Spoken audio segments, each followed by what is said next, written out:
Muy bien, vamos a empezar la clase de semiología, de dolor, fiebre, disnea. Yo soy el doctor José Carlos Campillán, médico internista del Hospital Lorenzo Delgado, y vamos a empezar la clase.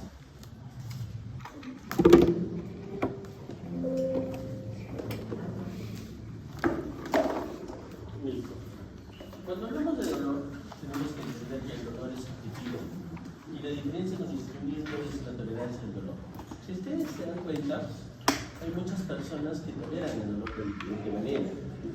Cuando a mí me da un golpe, me doy un golpe, el dolor yo lo puedo aceptar, me va a provocar una molestia, el dolor en sí, después de unos segundos se puede pasar. Pero hay otras personas que el mismo golpe, con la misma intensidad, les perdura mucho más tiempo, ¿no? Entonces, eso es debido a cómo nosotros percibimos el dolor y cuánta tolerancia al mismo tenemos, ¿no? Y eso varía de persona a persona, ¿no? No una persona con lo mismo, con una contusión de pierna, le coloco un diclofenaco, pasa, pero otra persona con lo mismo, una misma contusión de pierna, le coloco un diclofenaco y no pasa, ¿no? Y eso vamos a ir, y ustedes mismos van a evidenciar cuando hagan sus rotaciones en medicina, traumatología, cirugía, van a evidenciar lo que estamos hablando sobre el dolor. Para valorar el dolor hay que conocer sus características, que el médico tratante lo va a indicar y va a darle el mejor medicamento al paciente. Primero va a ver cuál es lo mejor para el paciente y va a dar un tratamiento. ¿Qué es la pizarra?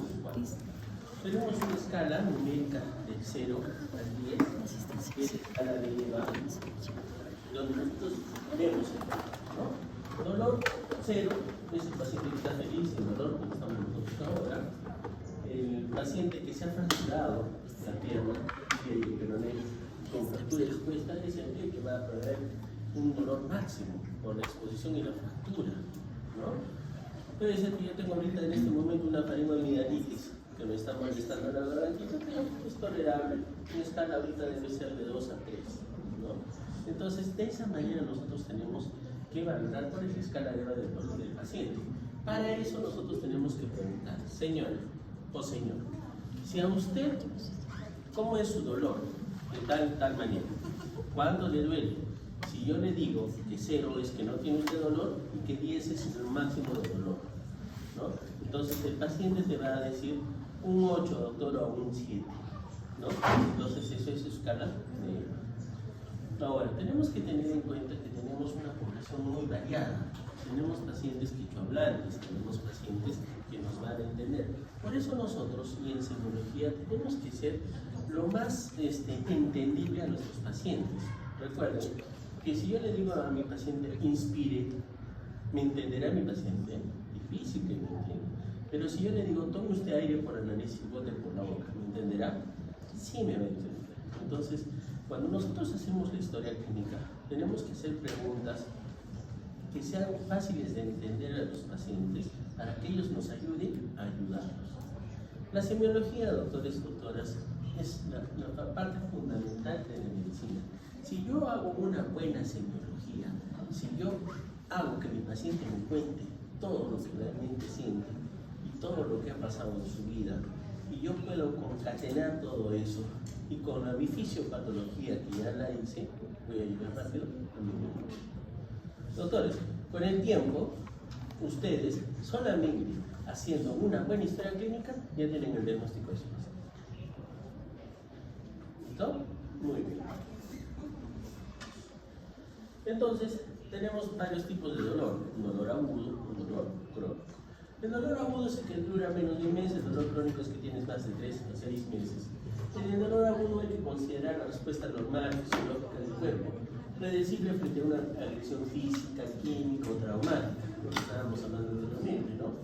Por lo tanto, el dolor agudo es aquel que persiste mientras el proceso de curación o cicatrización de los tejidos está. Es decir, yo tengo un corte, me he hecho un corte en el muslo, este corte es suturado, ¿no es cierto? Cuando me corté, hay un dolor intenso, me colocan anestesia, me colocan los puntos, pasa el efecto de la anestesia y ¿qué pasa? Me sigue doliendo, todavía sigo con dolor, porque todavía el tejido está en reparación. Cuando yo me fracturo la pierna y está alineada, no está desplazada, entonces, o no está fragmentada, ¿qué hace el traumatólogo? Lo único que hace es fijarla, ¿no? Le coloca un yeso y ya se fijó. Pero aún así me va a seguir doliendo. Está fija, me va a seguir doliendo un tiempito y ya va a empezar el proceso de consolidación. Y a medida que inicie este proceso de consolidación, todavía voy a tener un poco de dolor. ¿Sí? Y esto es lo que ocurre realmente con el dolor agudo. ¿Cuál es la característica? Que es secundaria a una lesión tisular real o potencial? Constituye un sistema de alarma de primer orden. Su curso temporal discurre paralelo al proceso de reparación, lo que estábamos hablando, desaparece al cicatrizar los tejidos y es un síntoma de una enfermedad. Esa es la característica del dolor agudo. Ustedes han hecho ya esta parte de su fisiopatología. El paciente, al momento de pisar un clavo, siente dolor, va por la médula, la hasta el tálamo, retorna y ¿qué hace el cuerpo? La reacción de protección, sacar, ¿no? Pero ya llegó el estímulo de dolor. El dolor crónico, como dijimos, es aquel que persiste de 3 a 6 meses al momento de la lesión tisular. La persistencia es más allá de la reparación tisular. Dijimos que en el dolor agudo, duele hasta cuando hay la reparación tisular, pero en el crónico no. Ya hubo la reparación, ya se reparó ese tejido óseo muscular, pero persiste el dolor. ¿Listo? Es secundario a cambios fisiopatológicos que se producen en el sistema nociceptivo, a diferencia del dolor agudo, que constituye un síntoma de una enfermedad. El dolor crónico constituye ya una enfermedad en sí misma. ¿Sí? Muy bien. Igual, una lumbalgia pasa por la médula, a través llega al tálamo, nuevamente retorna y el problema lumbar al anterior. Las lumbalgias son agudas, algunas sí, pero casi todas son crónicas. ¿No? Tenemos el dolor somático, el dolor neuropático y el dolor visceral. El dolor somático es el de origen nociceptivo procedente de cualquier tejido que constituye la estructura del cuerpo. Por ejemplo, los huesos, los músculos, las articulaciones, tendones, troncos, extremidades. De forma más explícita, es el dolor somático, incluye todos los dolores precedentes de las áreas no viscerales del cuerpo, ¿no? Cuando hablamos del dolor somático nos referimos a todos aquellos en los que sus estructuras musculoesqueléticas, pared torácica, abdominal, columna y extremidades presentan dolor.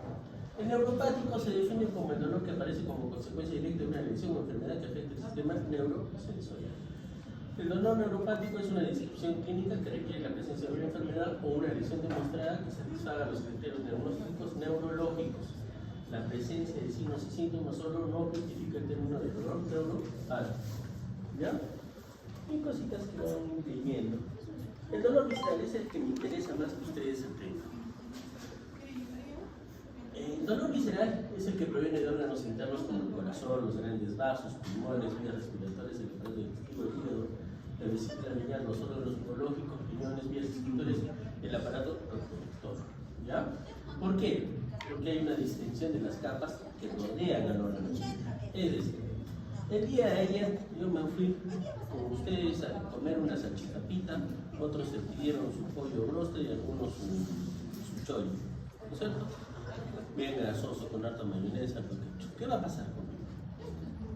¿Qué voy a tener? Probablemente tenga dolor abdominal, ¿no? Entonces, la característica del dolor varía dependiendo del órgano. Por ejemplo, el dolor puede ser urente, ¿ya?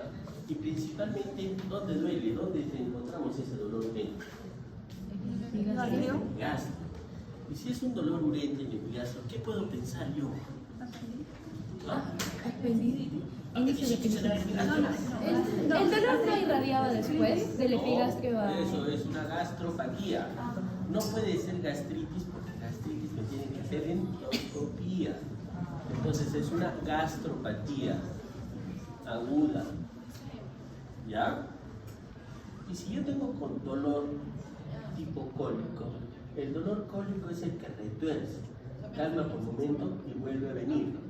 En epigastro y migra a hipocondrio derecho. ¿Qué cosa es?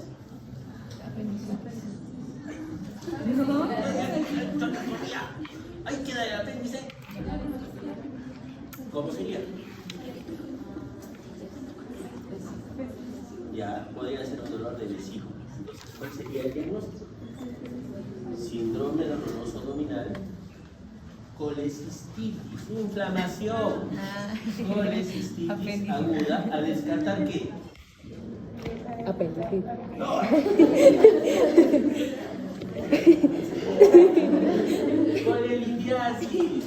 Colelitiasis, hipocondrio derecho. Anatomía. ¿Qué hay en el epigastro? Estómago. Hipocondrio derecho, ¿qué hay? Hígado. ¿Y qué más debajo del hígado? Vesícula. Hipocondrio izquierdo, ¿qué hay? Vaso. Flanco derecho, ¿qué hay? Riñón y colon ascendente. Colon ascendente. Flanco izquierdo. Colon descendente. Riñón izquierdo. Fosa ilíaca recién acá abajo, ¿qué hay? Apéndice. Si son mujer, ¿qué hay? Ovario. Flanco, fosa ilíaca izquierda, ¿qué hay? Ovario izquierdo de mujer. Ahora, cuando el colon sube, es ascendente, transversal, descendente, no es como dice el libro, que baja así y acá recién dice hacia atrás. No es así, doctores. El colon baja y ya se está haciendo posterior. Ya se está haciendo posterior, va hacia atrás y forma así. ¿Ya? ¿Y por qué es importante la fosa ilíaca izquierda? ¿Hay algo ahí? Solamente un ovario.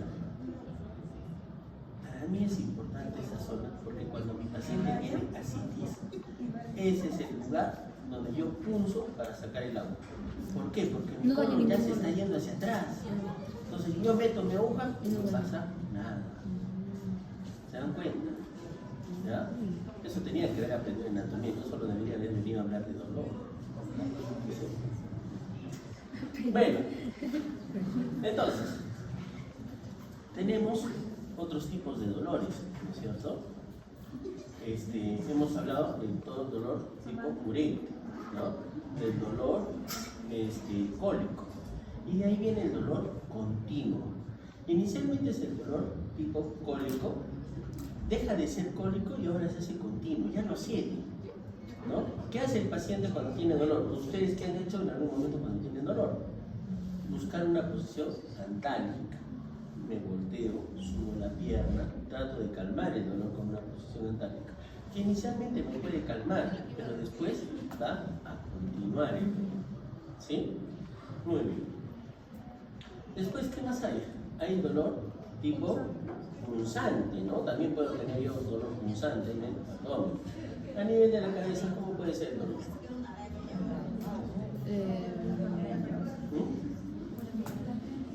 Pero ¿cómo es el dolor de la migraña? ¿Cómo es el dolor de la cabeza? Puede ser opresivo, pulsátil, opresivo. Y dependiendo de la forma y la localización, yo digo el tipo de dolor en el corazón. Entonces, es por eso, doctoras y doctores, que es importante saber los tipos de dolor.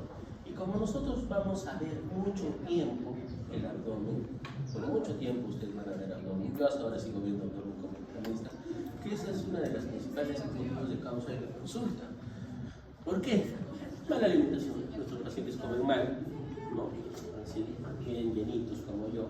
Entonces, ¿qué tienen? Algunos cólicos, otros colecistitis, otros apendicitis. ¿Cierto? Entonces, eso es el motivo de los cólicos renales, ¿no? Entonces, cada dolor tiene una característica especial que eso lo van a ir aprendiendo. ¿Ya?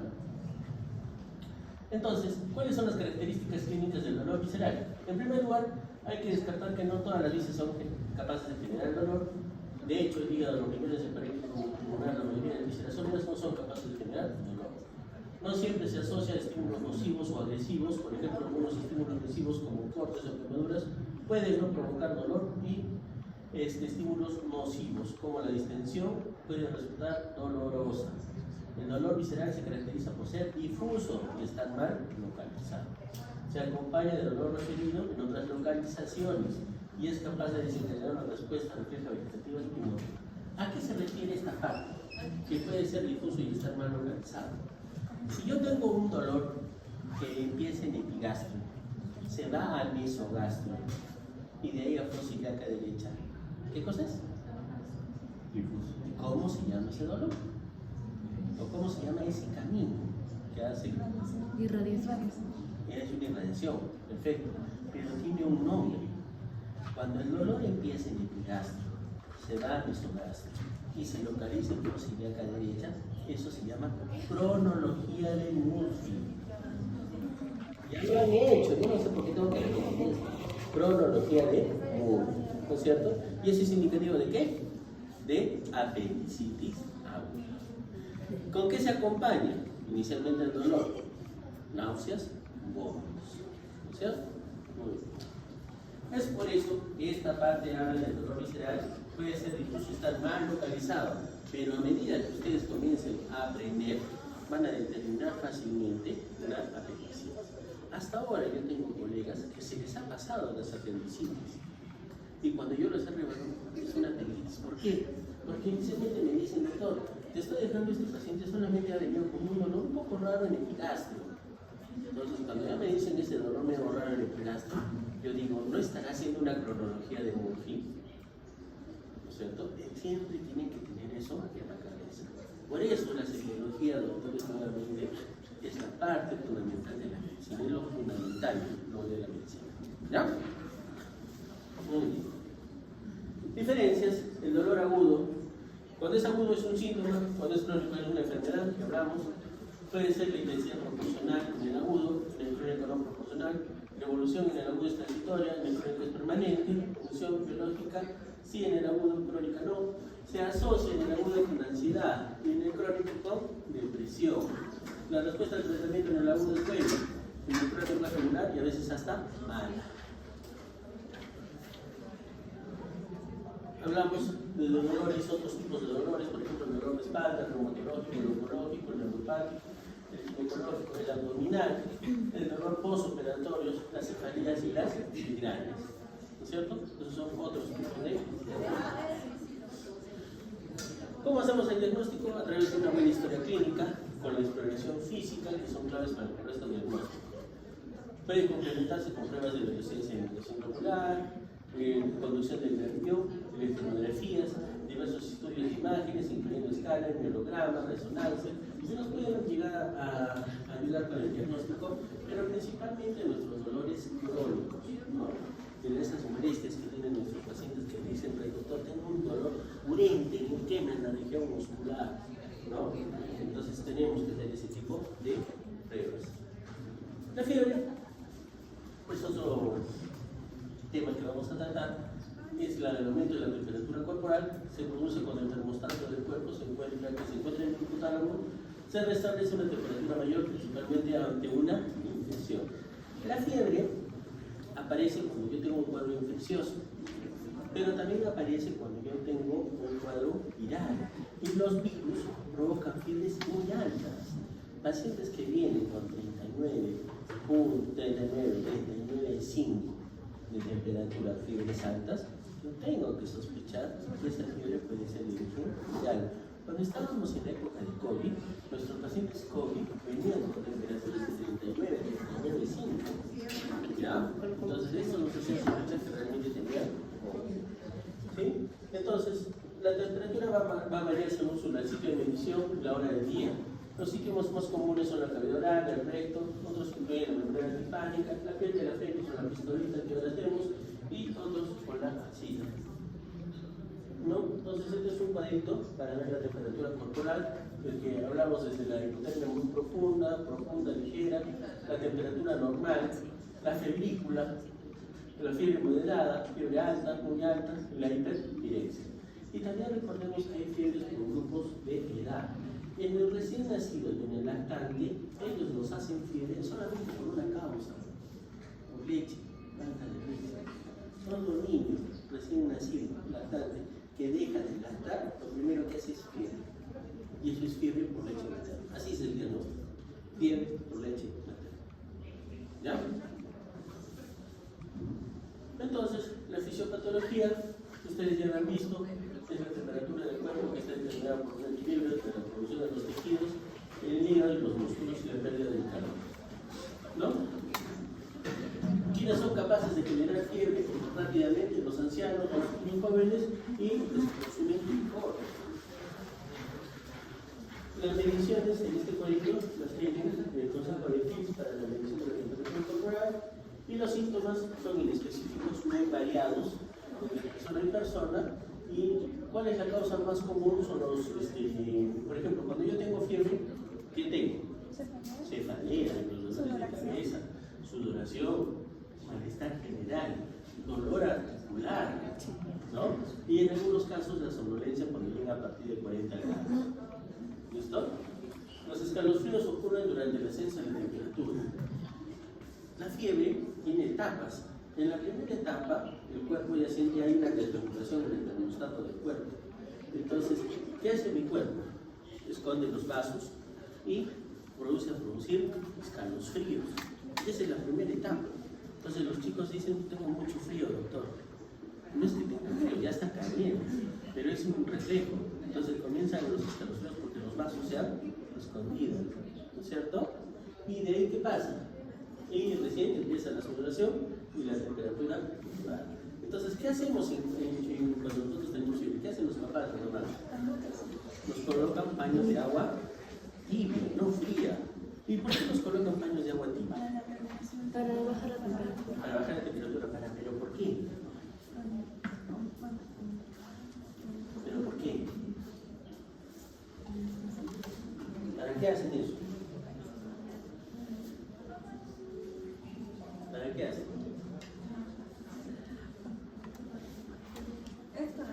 Por el cambio de la variación de temperaturas, el pañito está más frío que nosotros. Y el cuerpo se pone a temblar. ¿Qué hemos dicho que se bajan con los vasos? Se esconden, ¿no es cierto? Vasodilatación. Entonces yo necesito eso, que mi vaso se exponga. Para eso me ponen agua caliente. Mi vaso se ha escondido porque empezó el escalofrío. Pero cuando me ponen los pañitos de agua caliente, mi vaso se expone. ¿Y se expone para qué? Para que el medio ambiente enfríe mi cuerpo. ¿Por qué creen que los conejos P tienen tremendas orejotas y full vasos? Comienzan a correr y ahí se enfrían. Incluso cuando el conejito está tranquilito, acaso los vasos se exponen, son aquí blanquitas sus orejitas. Pero cuando el conejo comienza a correr, esos vasos saltan. ¿Para qué? Para que se enfríe su cuerpo. Por esa razón, doctoras, doctores, nos colocan las abuelitas, los poquitos de agua, para que el vaso se exponga y haya mayor cambio o mejor dicho, la temperatura disminuya, o la temperatura del medio cambie. Causas de fiebre, infecciones, apendicitis, cutáneas, celulitis, meningitis, respiratorias, gripales, infecciones de oído, las otitis, infecciones sinusales como la sinusitis, mononucleosis, bronquitis, neumonía, tuberculosis, infecciones urinarias, gastroenteritis y enteritis matoniana. Cuando vayan avanzando en su semiología, nunca se olviden de la infección urinaria. La infección urinaria que tiene cefalea, náuseas, dolor articular, malestar general, disuria, colaquiuria, todo eso tiene la infección urinaria. ¿Listo? Es la que más síntomas tiene. Otros trastornos inmunitarios comunes que nos provocan fiebre, como la artritis, la colitis, la vasculitis, y es el primer síntoma del cáncer. De la nada, fiebre de la nada. Así es. Mi paciente viene y me dice, doctor, tengo fiebre. No tiene neumonía, no tiene infección urinaria, no tiene neumonía. Descartamos proceso viral. Entonces, yo puedo decir probablemente que estés iniciando una neoplasia, tengas fiebre y hay una neoplasia escondida. Y también tenemos la otra contraparte, ¿no? Es la fiebre de origen desconocido. Tiene fiebre en el paciente. De hecho, todo, hasta marcadores tumorales, pero no sabe. Misteriosamente no sabemos por qué, pero a las 3-4 semanas desaparece. Así son las fiebres de origen desconocido, o famosas FOD. ¿Ya?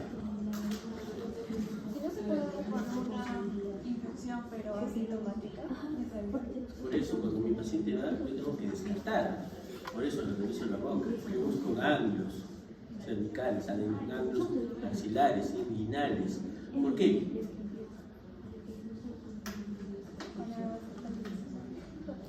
¿Por qué? ¿Qué hemos dicho de la fiebre? Que puede ser el signo de una ¿qué? De un cáncer. Si yo le encuentro adenopatías inguinales, axilares, cervicales, ¿qué puedo pensar? Linfoma, una leucemia. Por eso, doctores, tienen que aprender a hacer una buena simulogía de un examen físico, porque tengo que buscar adenopatías. Porque me dicen, doctor, te estoy dejando este paciente. Eso es lo malo también de los colegas mal formados. Doctor, te estoy dejando este paciente que tiene fiebre, pero le he hecho todo que no sé. Ah, bueno, cuando ya me dicen le he hecho todo no sé, digo, tengo que buscar adenopatías.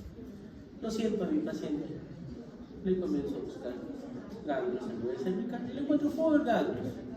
Le hago una ecografía y el ecografista me dice adenopatías reactivas, o me puede decir no reactivas. Si me dice adenopatías reactivas, significa que es secundario a una infección. Y si me dice adenopatías no reactivas, leucemia o linfoma. Y eso es lo que le ocasiona la fiebre del paciente. ¿Ya? La disnea es la dificultad respiratoria que se puede transmitir en cianosis, que puede afectar la mucosa de la piel, las membranas, la piel o las membranas mucosas y se vuelven de color azulado, que es debido a la falta de oxígeno. La cianosis puede ser central o periférica dependiendo de la insuficiencia respiratoria, ¿no es cierto? Dijimos cianosis central o periférica. ¿Listo? Acá vemos nuestros pacientes cianóticos. Miren los labios. Miren el color de la pierna, el color de la piel del paciente, igual, como están sus vistas. Miren cómo están, ¿no?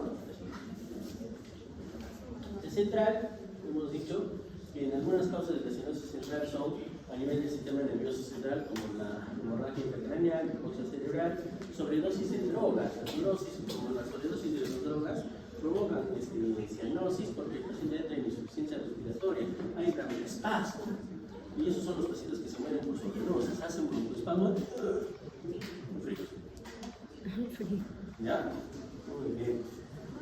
Del sistema respiratorio tenemos las bronquiolitis en los niños, broncoespasmos, por ejemplo el asma, las enfermedades pulmonares, la embolia pulmonar, el PID, el POC, que me provoca insuficiencia respiratoria, y por ende mi paciente tiene cianosis, ¿no?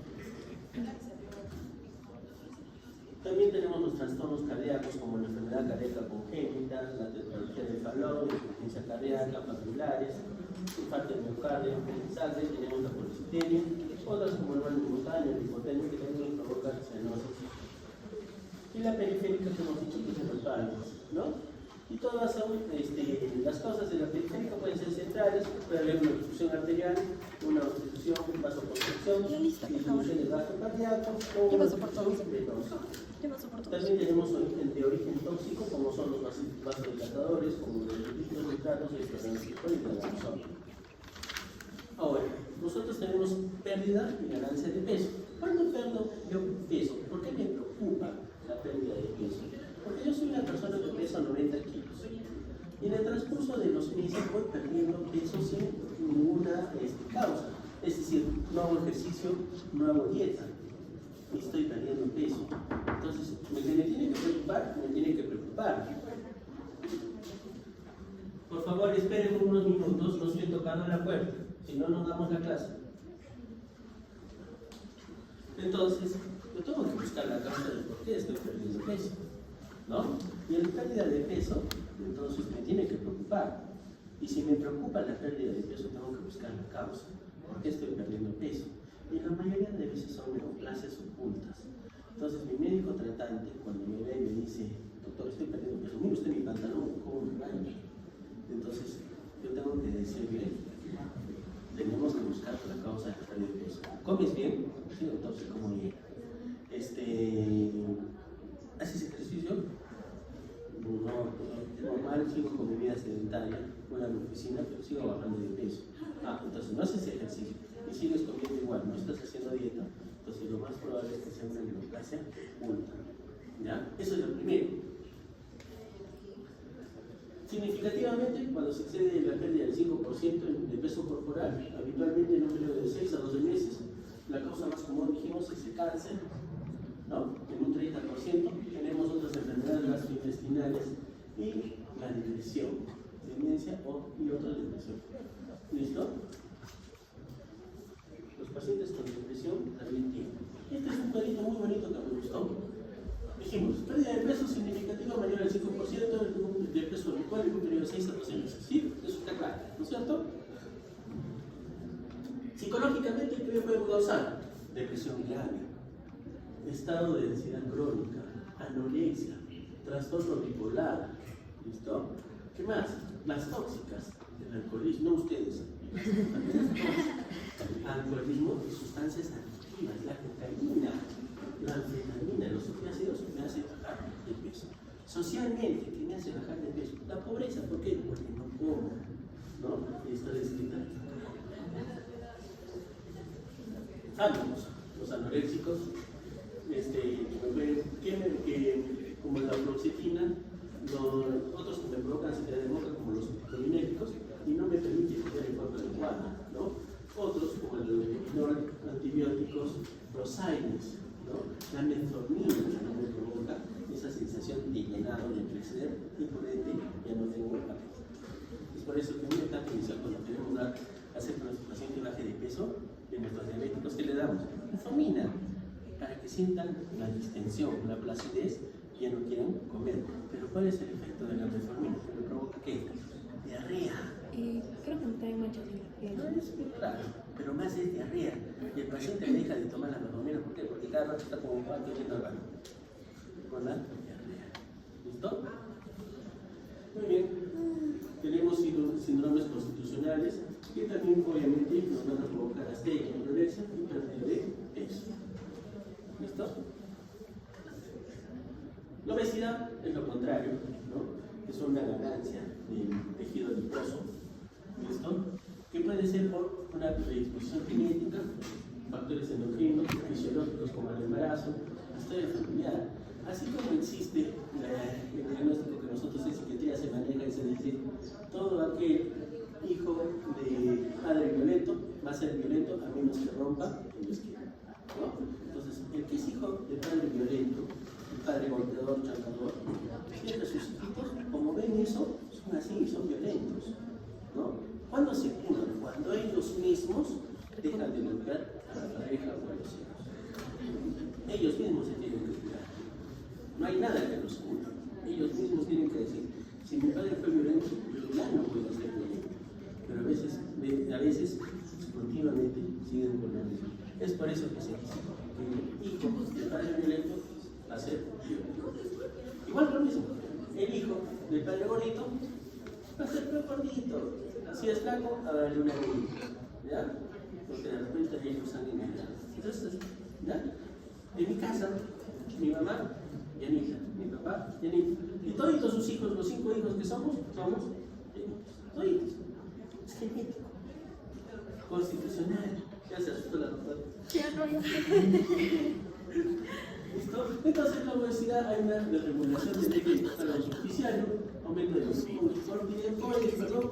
Hay una hipersensibilidad, hay resistencia a la insulina y a la leptina, hay una alteración de los niveles de hipotermia, el estado de ánimo está regulado, hay depresión, que me puede llevar a qué? A una desregulación del eje, a una hipersensibilidad, bloqueo de la respuesta de la CCH, desregulación de la misma, trastorno metabólico como hiperinsulinismo, interplasia de la célula beta, resistencia y me lleva a la obesidad.